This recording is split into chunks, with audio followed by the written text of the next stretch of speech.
and the traditional territory of Fort William First Nation, signatory to the Robinson Superior Treaty of 1850. As partners in the conservation and protection of Métis Nation of Ontario and other Indigenous peoples, the LRCA is committed to the common vision of a healthy, safe, and sustainable lakehead watershed. So I'm going to take you through a very brief, very quick overview of conservation authorities in general and the LRCA specifically. So conservation authorities are responsible for watershed management in partnership with municipalities and the province of Ontario. CAs represent the province with regard to natural hazards and fall under that act. CA boards are these member municipalities. So in the Lakehead region, there's 8 member municipalities, including the City of Thunder Bay, municipalities of Nebing, Oliver Papoonge, and Shunya, and the townships of Dorian, Gillies, Congney, and O'Connor. I believe that's all 8. Forgive me if I've forgotten anyone. And the purpose statement for conservation authorities under the Conservation Authorities Act is to provide for the organization and delivery of programs and services that further the conservation, restoration, development, and management of natural resources in watersheds in Ontario. There's 36 conservation authorities across the province of Ontario, and conservation authorities are unique to the province. They were first created in 1946 under an act of provincial legislature. And I'm not going to read through this slide, but you can feel free to go back and review it at your own leisure. Here's a map that shows the 36 conservation authorities, which are, no surprise, primarily located in southern Ontario. And then the inset map shows the 5 northern authorities. And what's unique about the LRCA is that we're one of only 2 conservation authorities, along with Sault Ste. Marie, whose area of jurisdiction is made up of municipal boundaries and not watershed boundaries. The other 34 conservation authorities' areas of jurisdiction are all made up by their watersheds. 90% of Ontario's population lives within a watershed that is managed by a conservation authority. So moving up to our area, if you look at the pink area on this map, that is the LRCA's area of jurisdiction. And as I mentioned, that's made up of the 8 member municipalities that form our board of directors. The green area is the scientific boundary of the Lakehead watershed. So anything that falls within the green area falls under the purview of the MNRF. It's their responsibility to carry out the duties and tasks, especially in relation to flood forecasting in the green area. And again, the regulated area within the pink region is our area of jurisdiction. Our jurisdiction is about 2,700 square kilometers, as opposed to the scientific boundary of the Lakehead watershed, which is closer to 12,000 square kilometers. And also keeping in mind that the green area is primarily unorganized townships. The LRCA's vision is a healthy, safe, and sustainable Lakehead watershed for future generations. And our mission is to lead the conservation and protection of the Lakehead watershed. So what do we do? This is not an easy question to answer because some people will know about us from our conservation areas, from the passive recreational opportunities we provide to the public, for our education and stewardship programming, or people will know about us because of our more regulatory role in terms of development regulations, flood forecasting, and plan input and review. So this is a list of all of the key program areas that the LRCA specifically undertakes within the Lakehead region. Speaking specifically about plan input and development regulations, the LRCA attempts to direct development outside of natural hazards. And by doing that, we protect people and property from the perils of natural hazards. And in this case, when we say natural hazards, we mean the natural hazards of flooding and erosion. And that in turn results in there not being any need to either physically or financially rescue people. So by directing development outside of the natural hazard areas, we're proactively preventing potentially catastrophic results. In terms of flooding and erosion, these are some of the terms that you might hear conservation authorities use, or you might hear from messaging from us. So a floodplain is the land that would be underwater during an extreme rainfall event, such as a 100-year storm or a regional storm. A 100-year storm, and this is a term that I'm sure many of you have heard in the media and the news, and with more increase of extreme weather events. A 100-year storm is a statistical storm that on average should occur every 100 years. However, it has a 1% chance of occurring or being exceeded in any given year. So it doesn't necessarily mean it should only happen every 100 years. There's still that statistical chance of it occurring or being exceeded in any given year. The regional storm, however, is an actual storm, and for Northern Ontario, it's the Timmins storm that occurred in 1961, in which 193 millimeters of rain fell in a 12-hour period. And the regional storm is typically bigger than the 100-year storm, and the regional storm is also the upper limits of what the Conservation Authority regulates to. In terms of our flood forecasting and flood messaging program, we issue flood messages to our member municipalities and other stakeholders, and to the media and to the general public. You notice we are under a water safety statement, which means we're basically just encouraging people to be vigilant around unsafe banks, melting ice, water is flowing fast. There's not necessarily an indication of flooding. However, waterways are dangerous. At that same level, watershed condition statement is the flood outlook, which is the early notice of potential for flooding based on weather forecasts calling for heavy rain, snow melt, high winds, or other conditions. When we get into the flood watch, which is the orange level, that is the potential for flooding within specific water courses and municipalities. And a flood warning indicates that flooding is imminent or occurring. So we will reach out and correct the media a flood outlook statement, and the media represents that as LRCA issues a flood warning. No, if we issued a flood warning, that has very specific implications. So we are always very semantic with our flood messaging. Also in our flood mitigation role is we own, operate, and maintain the Neebing-McIntyre floodway. And you can see here from this image, this is where the floodway, the widened deepened floodway outlets into Lake Superior. And the Neebing-McIntyre floodway provides the intercity area and lower Neebing River area from riverine flooding during extreme rainfall events up to and including the regional storm. And a key word here is riverine flooding. So when we talk about flooding from the LRCA's perspective, we're talking about riverine flooding specifically. That's water overtopping their banks. So this is the floodplain before the floodway was built. And this blue area is the area that would be underwater in the event of a regional storm. You can see here that the McIntyre Center is located within this floodplain, as well as Intercity Mall, the Thunder Center, which includes Home Depot, Toys R Us, etc., Silver City and the CLE, the movie theater. And these are some historical photos of what that area looks like. Now, keep in mind, this wasn't regional storms, so but this was still a significant rainfall event, and you can see the level of flooding that was occurring. Essentially, the water was up the walls at Intercity Mall, as you can see by the photo with Simpson Sears, which is now, I think, on Marshall's. So the Neebing-McIntyre floodway, after its construction, contains that floodplain in the blue area you see here.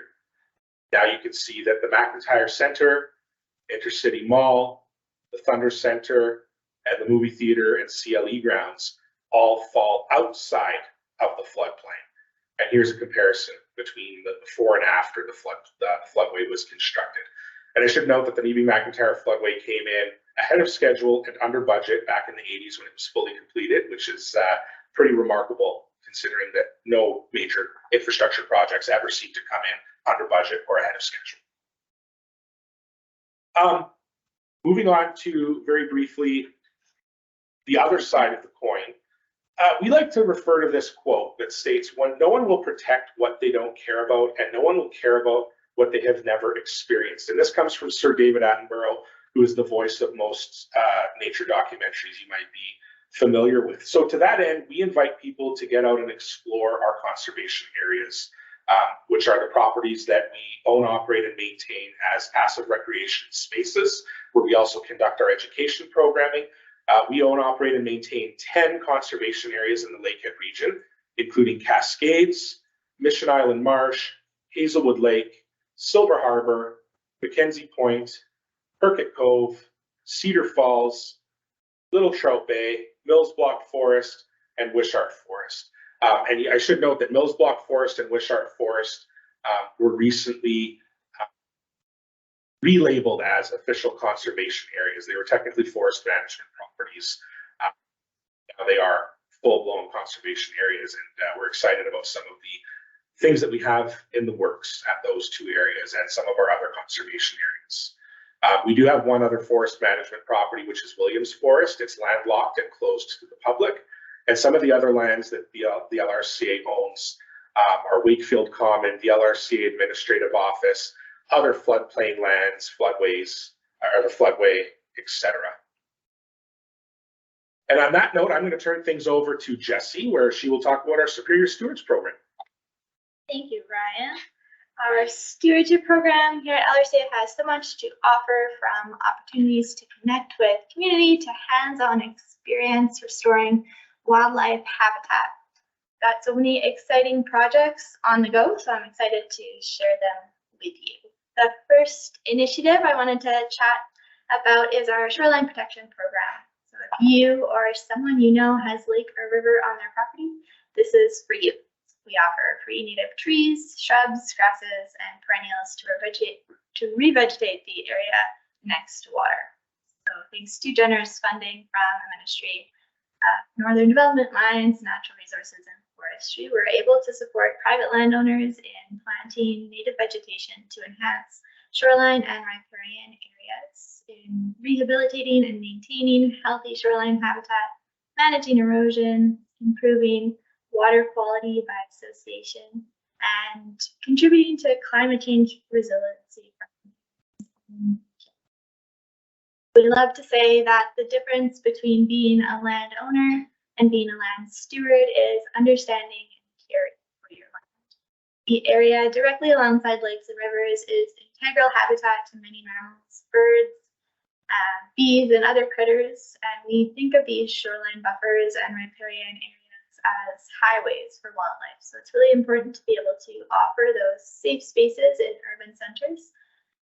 So for that reason, we do prioritize property within the Thunder Bay area of concern, which is an area along Lake Superior and up Thunder Bay's 5 main tributaries that has been designated by Environment and Climate Change Canada as having experienced significant environmental degradation. Wildlife depend on native trees, shrubs, and perennials that provide them with shelter and food, and revegetating these areas also provides us with erosion control, flood and drought mitigation, and improved water quality. The top half of the screen is the goal: healthy, resilient shorelines full of native vegetation.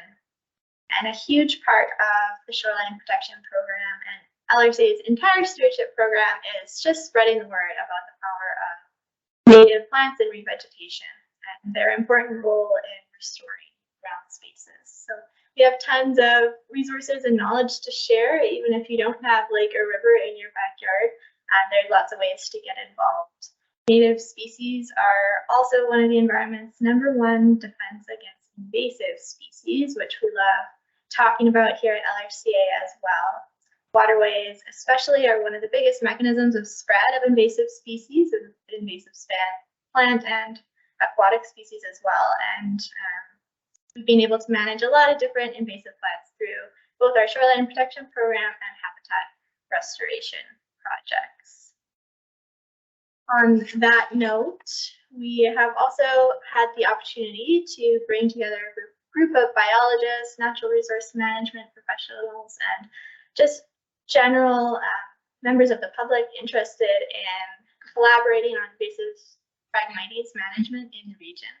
If you've been down to Southern Ontario at all, you'll likely have noticed this tall, dense grass growing in all roadside ditches. It takes over wetlands and other sensitive habitat and grows in very dense stands and can kill off surrounding plants. So we're just starting to see it up here in Thunder Bay, and LRCA has had the opportunity to partner with Invasive Species Centre and Nature Conservancy Canada to get together a group of like-minded individuals and start to map and manage this invasive species as it starts to erupt. In addition to the Shoreline Protection Program and regional Phragmites collaboration, since the start of LRCA's stewardship program in 2020, we've taken on almost 10 different wildlife habitat restoration projects around town. Revegetating brown spaces, naturalizing shorelines, creating habitat for birds, bees, and mammals that depend on these transport hubs to move through these urban centers. Those are sort of the common themes of our habitat restoration projects. And again, you'll notice that a lot of our projects are taking place along the waterfront and up Thunder Bay's 5 major tributaries that make up Thunder Bay's area of concern. We'd love to do just a quick highlight reel of these restoration sites. So we'll do a little virtual tour starting from the north end of the waterfront, moving from north to south, and starting with a glimpse of some of the work at Fisherman's Park. So if you're not familiar with the area, we're talking about the west side of the current river mouth, across from Lauren Allard's Fisherman's Park, where the North Shore Steelhead Association has done some great work. A few years ago, this area on the west side of the current river was fairly barren site, starting to naturally revegetate, but also seeing a lot of invasive species moving in, and 4x4s and off-terrain vehicles as well. So the Thunder Bay District Stewardship Council had their eye on this property, and they were getting started doing some environmental monitoring, putting up bird boxes, and we've happily partnered with the Stewardship Council and the City of Thunder Bay to continue encouraging that natural regeneration of habitat in this area. So 3 different habitats we're targeting are coastal wetland, riparian, or shoreline habitat, and meadow habitat areas. So we're happy to share that we have received additional funding this year from Environment and Climate Change Canada to continue work at this site, creating functional wetland fish habitat and expanding on previous year's plantings. As you can see in this concept plan here, we're also hoping to add in a viewing platform along the Lake Superior shoreline, just create a nice space where humans and wildlife. This is just a quick glimpse of some of the meadow habitat starting to regenerate at the site. The photo on the right was taken last summer, and you can see all that beautiful black-eyed Susan coming up in place of some of the common tansy that has been there and is definitely still there. But so we're excited to continue restoring this area, and we're so thankful to all of the volunteers who've helped us rehabilitate this site. There's going to be tons more opportunity to help out in the area this year if you're interested, and I'll talk more about some of those opportunities in just a moment.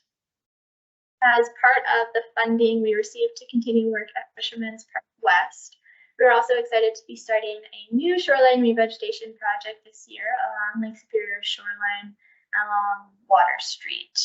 This ties into the new Water Street Outlook installed by the City of Thunder Bay. It targets the area between Richardson, Grange Reynolds, and McVicker Creek. So the biggest challenge along this stretch of Lake Superior's coast is, of course, the private and industrial land ownership. And so our goal in this area is to engage the community in planting days, site tours, and direct some outreach to the surrounding landowners with signage and our volunteer days. Our hope is to attract some attention to the importance of healthy shorelines and lead by example along this section of Thunder Bay waterfront. private property owners to, see the benefit of what shoreline rehabilitation has to offer. Habitat restoration along the Nebine-McIntyre floodway is another ongoing stewardship project that we're really excited about here at LRCA. Last year, we worked on adding native biodiversity back to 3 different sites. And this year, we're targeting a 4th area, and we've applied to funding to tackle a 5th area along the floodway next year as well.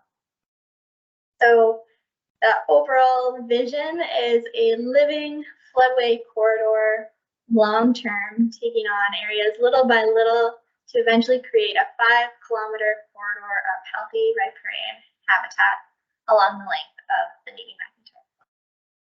So the rehab project also includes programming to schools near the floodway, and we've really had a lot of fun with this project so far. The 4th area along Thunder Bay's waterfront we're stewarding is, of course, Mission Island Marsh. And here at LRCA, we've watched the coast continuously erode over the past decade, so we felt it was important to take some action to slow this pattern. We balanced the addition of rock with native vegetation to not only stabilize the bank, but also replenish some of the vegetation lost to erosion in other parts of the conservation area. Here's a couple before and after photos. We really tried to set an example and use this as a demonstration area of what a healthy shoreline can look like. I'm really excited to see it fill in. We've got 2 more projects to highlight. This particular area of shoreline along Boulevard Lake was targeted as a priority area due to an old storm line that sheds directly into Boulevard Lake at this spot. So we're hoping to see some daylighting of that shoreline, so exposing and cutting the storm line back away from the shore's edge, and then adding in wetland in order to filter that road runoff and discharge before it enters the lake. Last but not least, LRCA is partnered with the City of Thunder Bay to carry out some stormwater management at Mount Dell Boat Launch. We're installing catchment basins to direct and filter road runoff before it enters the Kaministaqua River. So we've had a couple on-site meetings so far and cleanup days that went really well, and we're looking forward to the construction and more volunteer planting. Over the past year alone, we've planted 5,000 native plants and sowed 10 kilograms of native seed mix through our stewardship programs, and I'm thrilled to tell you we're on track to continue growing those numbers in 2020. None of this, of course, would have been possible without all of our hardworking volunteers and community partners. We lovingly refer to all of our volunteers as superior stewards, and if you're interested in becoming a superior steward, just pop us a note at stewardship@lakeheadca.com, and we will get you out in the field with us this year. If you are an organization that is interested in partnering with us on any projects, that message goes for you as well. Reach out anytime at stewardship@lakeheadca.com. So just a really quick little prompt at a couple of our upcoming stewardship events for anyone that might be interested in joining or learning more. Our first event is happening pretty soon, just a couple weeks away. You're welcome to come on out to LRCA's greenhouse, where we've recently done a few upgrades. And to celebrate that and thank our funders at RBC, we're doing a little spring planting and seed sowing in our greenhouse. So you're welcome to come out and join us on that day, Tuesday, April 25th from 12 to 2. We've got the City Nature Challenge coming up with the Thunder Bay Field Naturalists from April 28th to May 1st. This is a citywide nature challenge organized not only within our city, but it's also nationwide. And the goal is to upload and share and track as many observations of wildlife as you can within this weekend time period to the app iNaturalist, which is a great tool to track wildlife and map wildlife in our area. So if you're interested in learning more, again, send me a note or look out for more of our social media posts and emails about that. Thursday, May 18th, we're planning on our first volunteer day at the mouth of the floodway, just to put a little bit more spring seed mix down. And then at the very start of June, we're hoping to get down to Fisherman's Park West. So again, just reach out now, like we do on all emails about those upcoming volunteer opportunities. All right, thanks, Jessie. That was awesome. So today we're going to talk about fish contaminants and consumption advisories, and I'm going to start with a little bit of a background. So in 2021, Wisconsin and Minnesota changed their consumption advisory for rainbow smelt to 1 meal per month due to a chemical contaminant referred to PFOS, so PFOS. Given the short geographical distance, it raised a lot of questions and concerns, well, especially for myself, about what the status of local smelt were. So I offered to collect smelt samples from local tributaries to be analyzed by the Ministry of Environment, Conservation and Parks by their chemical contaminants team. So I joked that I picked the worst year to be passionate, because in 2022, when I was sampling, we had flooding, high water levels, low temperatures, delayed spawning, and fewer migrating smelt. Needless to say, I spent a lot of time at the banks, almost a month there until like 1 a.m., talking to other anglers and fisher folk from all different backgrounds, cultures, and expertise.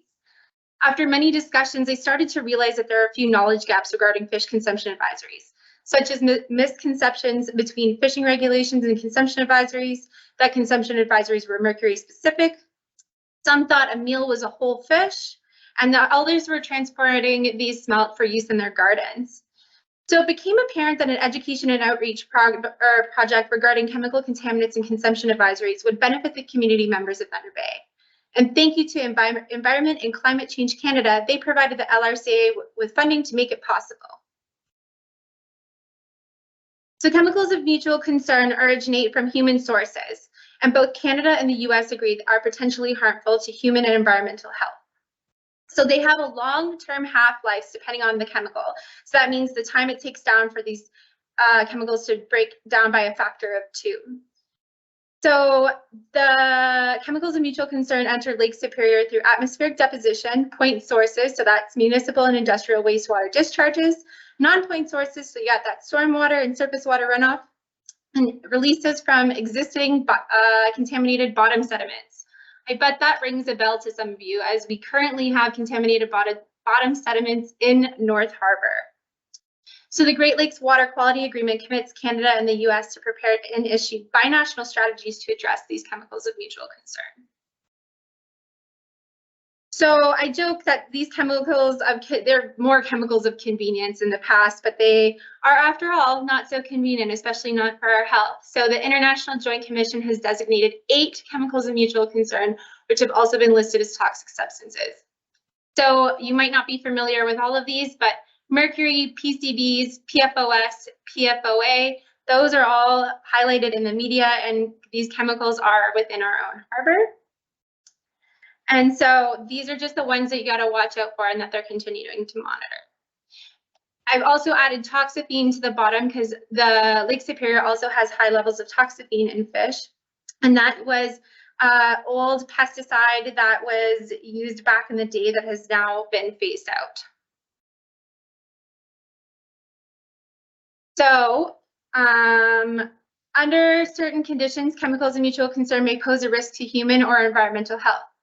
This depends on the type of chemical and the route of exposure. So whether that be food from like eating fish, water, drinking water, or air, those are the routes of exposure. In some instances, exposure to certain chemicals can cause serious health problems. Long-term effects are usually caused by exposure to harmful chemicals at smaller doses over longer periods of time.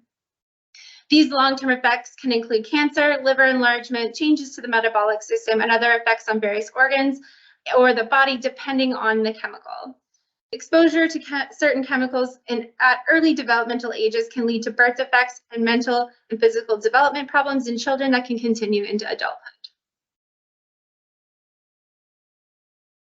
So how are these chemicals getting into our fish? Well, it's bioaccumulation and biomagnification. So bioaccumulation is when pollutants build up in a single organism's body. In fish, this occurs when contaminants pass over the gills or when it's ingested into their diet. Biomagnification increases in contaminant concentrations as they're passed up the food chain. So larger fish such as lake trout have higher contaminants because they are higher in the food chain.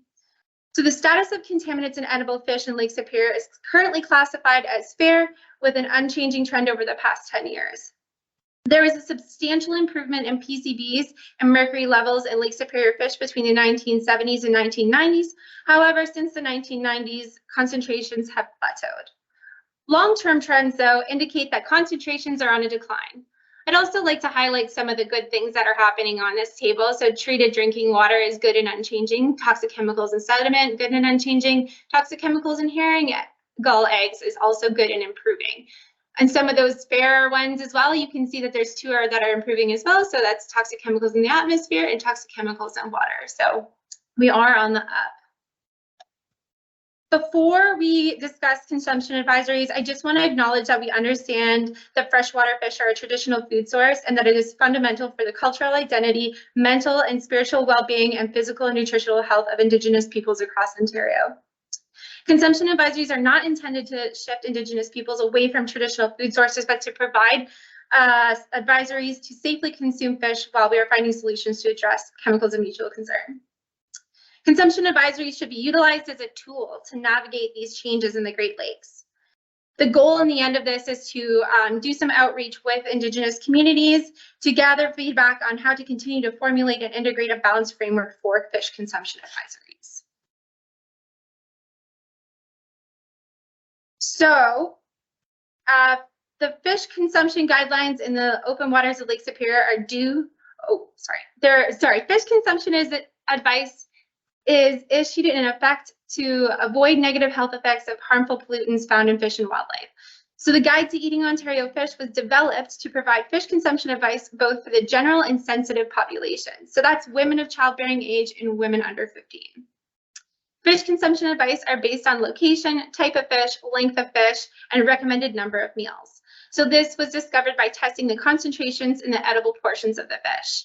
So by meal, they mean 8 ounces, 227 grams, or the approximate size of an adult hand.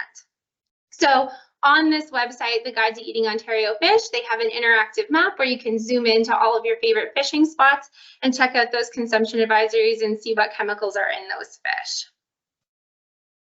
So fish consumption guidelines in the open waters of Lake Superior are due to concentrations of mercury, PCBs, and a few locations they have dioxins, furands, and like I said before, toxaphene. So changes to the consumption advisory occurred in February, but it was not due to PFOS and PFOA. So that was like the testing of the chemical of the smelt that I collected earlier last year.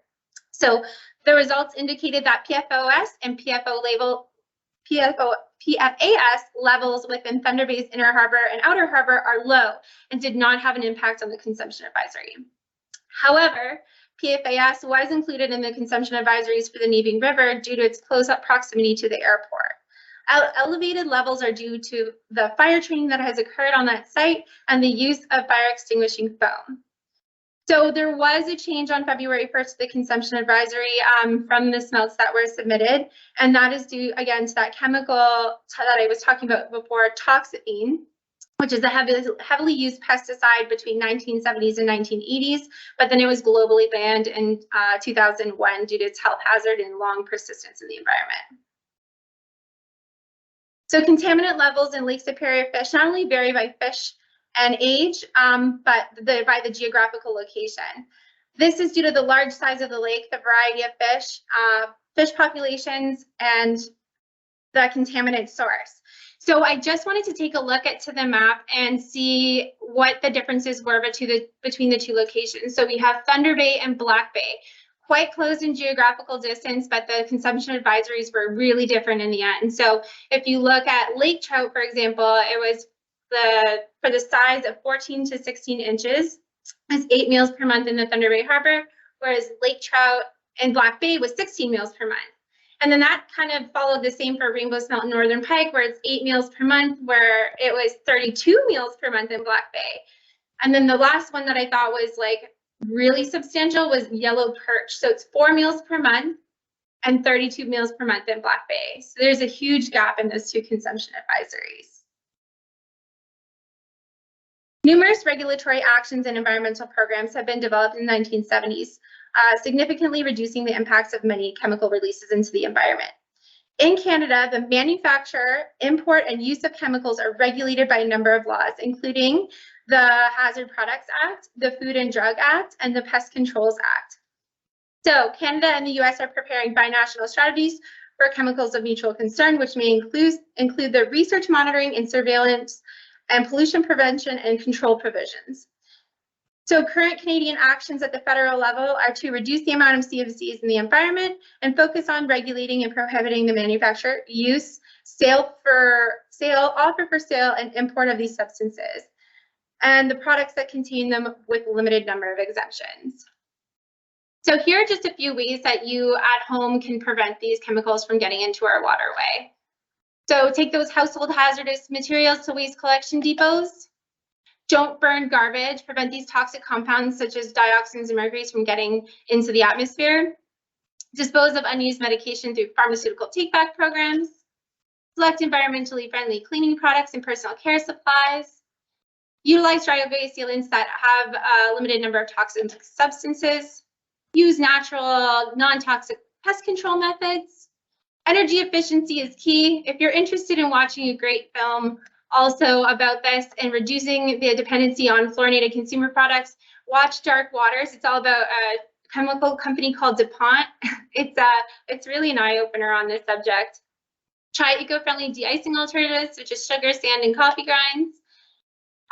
Specifically from the LRCA's point of view, that waterfront property, always try to leave that buffer because it filters out some of those chemicals before they're reaching the lake. And get involved with your local public advisory committee. They always have good projects and share news with what's going on in our local areas. Thank you so much for listening, and I'm going to pass it off to Rachel.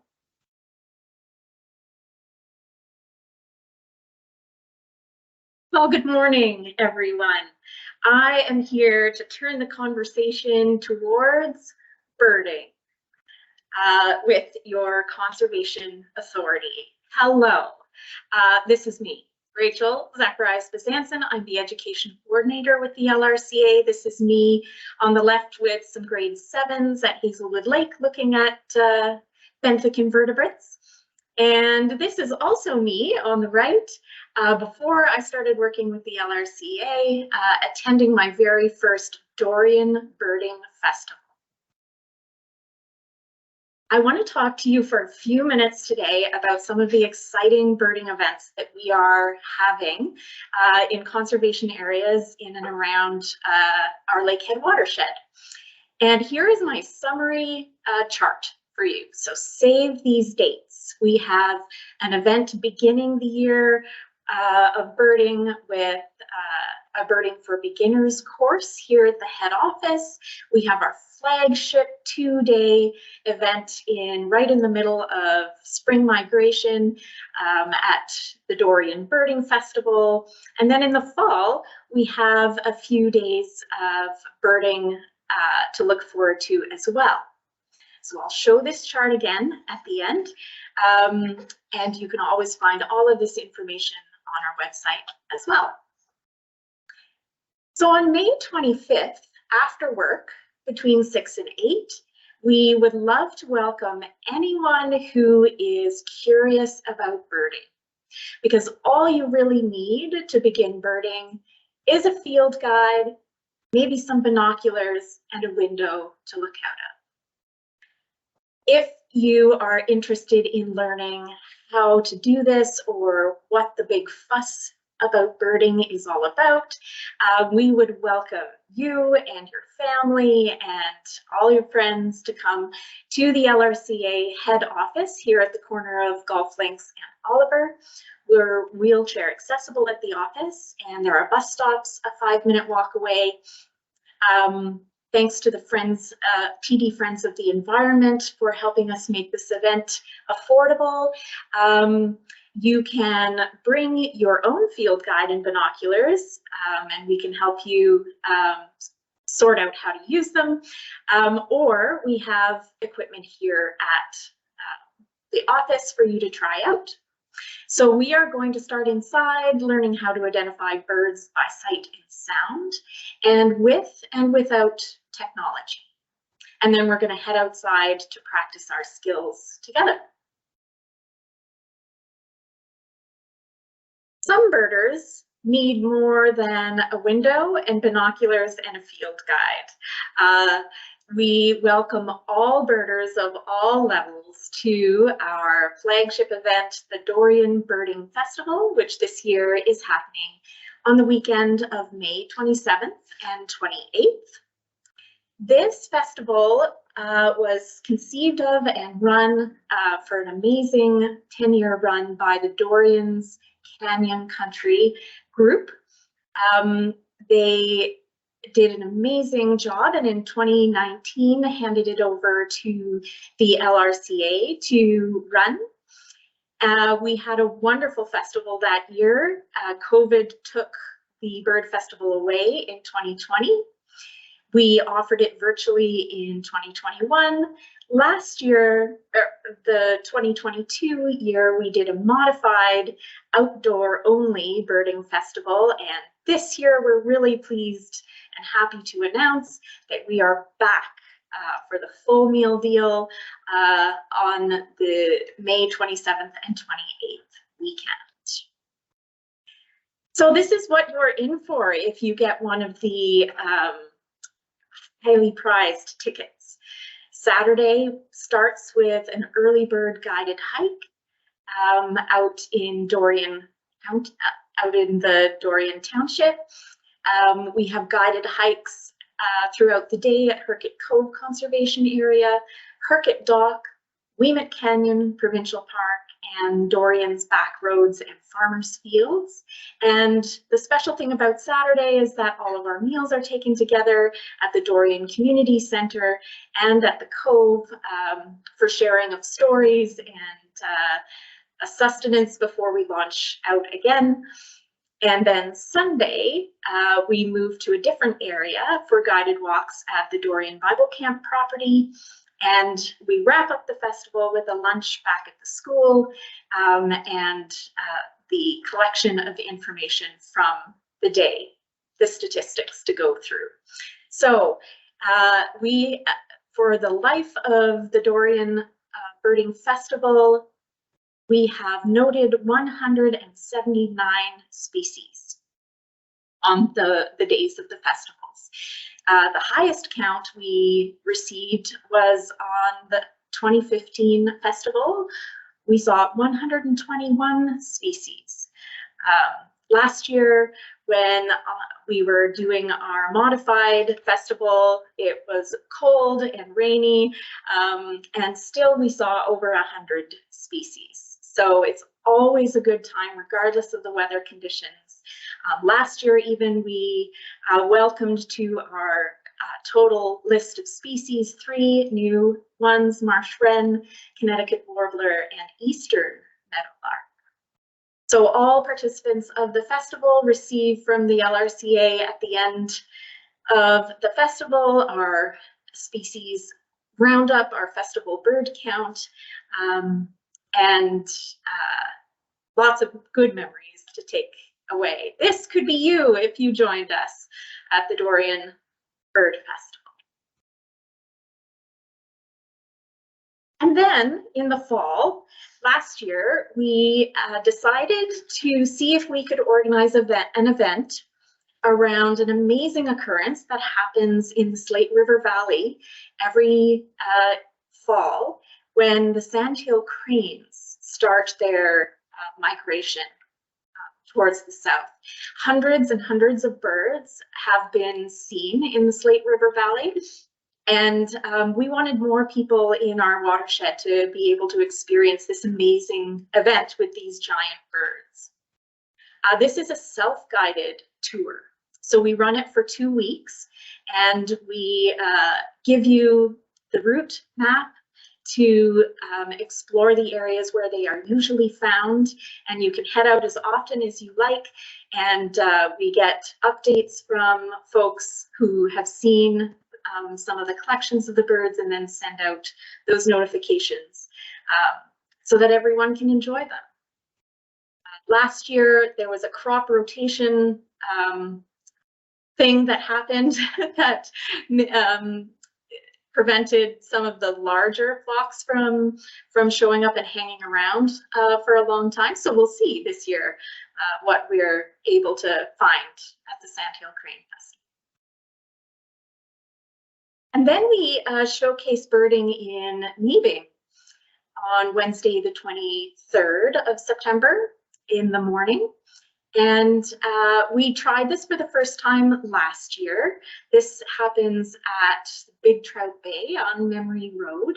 And it is a guided hike followed by a sit spot, which for folks for whom hiking is not possible, or you don't prefer it, there's a beautiful marsh area that always has some interesting features. So for me, I saw the first Sora of my whole life last year at the Nebing Birding Day, which is a reclusive marsh bird.